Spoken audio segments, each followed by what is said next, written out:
Një kallëzim për organizatë kriminale ndaj fondit Besa ka prishuar harmoninë thuajse perfekte ndërmjet prokurorisë dhe gjykatës së posaçme.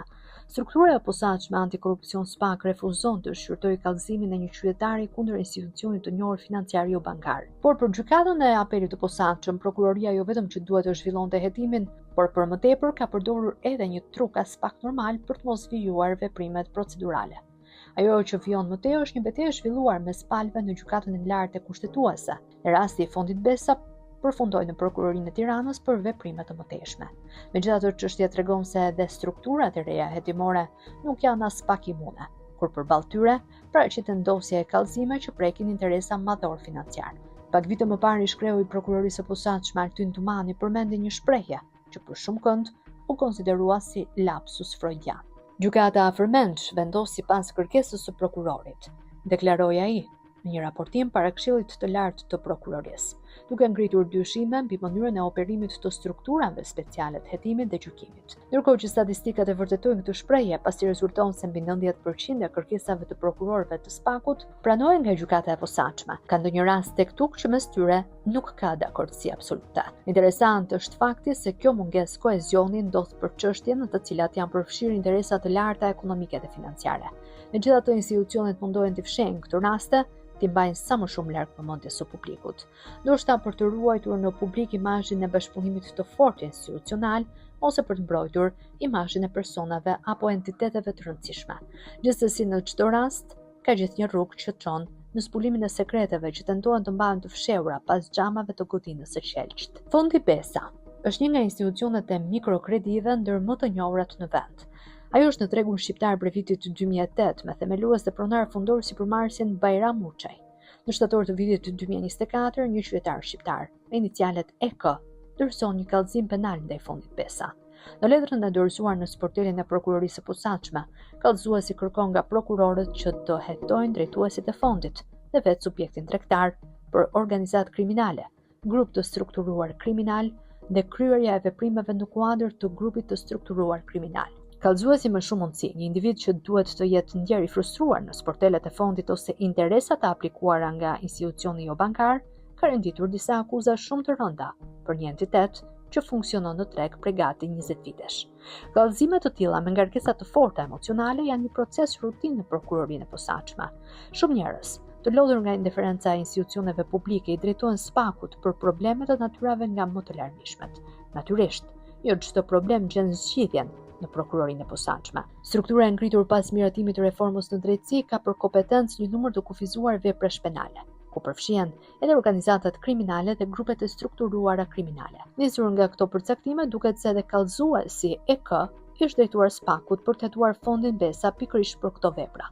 Prokurori i caktuar për hetimin e rastit, pasi kreu disa verifikime paraprake, konstatoi se në kallëzim nuk ekzistonte asnjë element që të mund të bënte prokurorinë e posaçme si strukturë kompetente për hetimin. Në këto kushte, brenda pak ditësh prokurori shpalli mos kompetencën dhe ja përcjell kallëzimin prokurorisë së Tiranës për të kryer verifikime nëse ka element të ndonjë vepre tjetër penale. Deri këtu gjithçka duket një rast rutinë. Kallëzuesi nuk ishte dakord me qëndrimin e prokurorisë speciale dhe ankimoi vendimin në gjykatën e posaçme, në të cilën kërkonte detyrimin e SPAK-ut të kryente hetime për fondin Besa. Gjykata i tha kallëzuesit se kalimi i çështjes për kompetencë në prokurorinë e zakonshme nuk është vendim mos fillimi i procedimit penal. Sipas gjykatës, faktet janë në hetim nga prokuroria e Tiranës dhe për këtë arsye nuk gjeti të mbështetur ankimin e qytetarit. Qytetari u tregua komkulës. Ai u drejtua apelit të posaçëm me një ankim të veçantë, në të cilin vjonte të kërkonte detyrimin e prokurorisë speciale për të kryer hetim. Në apel, harmonia SPAK-ut dhe gjykatës së shkallës së parë pësuan një goditje. Kallëzimi për fondin Besa kaloi në tavolinën e gjyqtarit të apelit të posaçëm, Engert Pullumbi, i cili u bë i njohur fillimisht për dënimin me burg të ish-ministrit të brendshëm Sajmir Tahiri. Gjyqtari zbuloi një truk procedural, të cilin prokuroria e posaçme ka nisur të aplikojë shumë shpesh.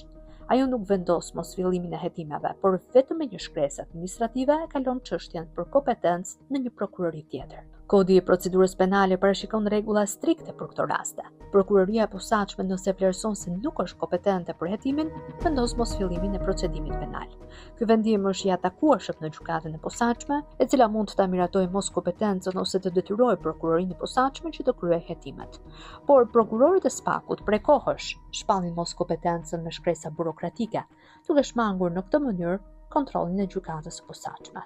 Këtë handikap konstaton gjyqtari i apelit të posaçëm Enget Pullumbi. Madje, ai ka përdorur një terminologji fort delikate për të kritikuar qasjet e SPAK-ut.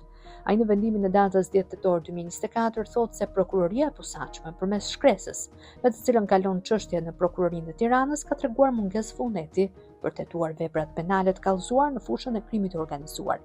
Sipas gjyqtarit të apelit, shkresa e drejtuesit të prokurorisë ka fshehur një vendim për mos fillimin e procedimit penal, dhe se i ka hequr të drejtën kallëzuesit për t'u ankuar në gjykatë. Po ashtu gjyqtari i apelit është treguar kritikë edhe me kolegët e tij të shkallës së parë, të cilët e kanë kaluar rastin e kallëzimit ndaj Fondit Besa si një çështje rutinore. Gjykata e shkallës së parë nuk e ka analizuar në thelb shkresën, e cila përmban një vendim mos fillimi procedimi penal të mbuluar në formën e një shkrese përcjellëse, që as formalisht nuk i përmban elementët e një vendimi për mos kompetencë, thuhet në vendimin e apelit. Në përfundim, gjyqtari i apelit vendosi detyrimin e prokurorisë së posaçme kundër korrupsionit dhe krimit të organizuar për të regjistruar procedim penal mbi bazën e kallëzimit të shtetasit EK. Në vijim, gjykata vendosi edhe detyrimin e prokurorisë së posaçme për të hequr materialin kallëzues të dërguar prej saj në prokurorinë pranë gjykatës së shkallës së parë të jurisdiksionit të përgjithshëm Tiranë. Prokuroria e posaçme është e vendosur në bindjen e saj se nuk ka asnjë arsye për të hetuar kallëzimin mbi Fondin Besa. Për më tepër, vendimi i gjykatës së apelit të posaçëm ishte tejet fshikullues. Ndaj mbi bazën e këtyre dy arsyeve, prokurori i çështjes ankohet në gjykatën e lartë. Kërkesa ishte e thjeshtë të prishej vendimi i gjyqtarit Pullumbi dhe çështja të rikthehej për shqyrtim në apel me një tjetër gjyqtar.